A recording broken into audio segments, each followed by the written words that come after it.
House impeachment managers today wrapping up their powerful case against former President Donald Trump to the U.S. Senate on a single charge: he incited the Capitol riot last month. Congressman John Katko, the featured speaker for SU's Thursday morning roundtable today, says the Senate trial really shows America why he voted to impeach Mr. Trump. Everybody should pay attention to what's going on in the Senate right now, wherever you are on the political spectrum, just to make sure that you see it, understand the depth and the gravity of how bad it was, and how close we came to having our vice president killed, and members of Senate and Congress killed. After last week's attack on the Capitol, it is clear our nation is more divided than ever in recent history. Katko was one of only 10 Republicans in the House who voted to impeach former President Donald Trump.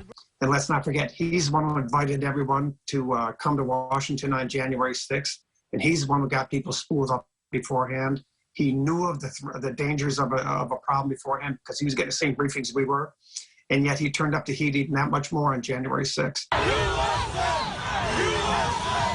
Katko says January 6th was 100 times worse than you could possibly imagine. We were in our offices. We were told to barricade our doors. Some of the bad guys got into our building, and we were told to turn off the lights. And, and you're sitting there thinking, okay, I hear footsteps down the hall. What's going to happen, You think it could be it.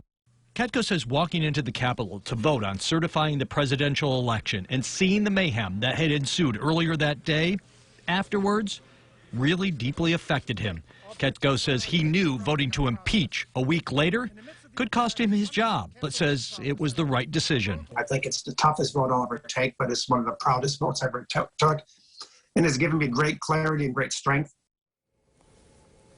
Katko says reaction to his vote has been difficult on him and his family, but he especially worries about how January 6th has affected his staff, the Capitol police officers, his fellow colleagues, and their staffs.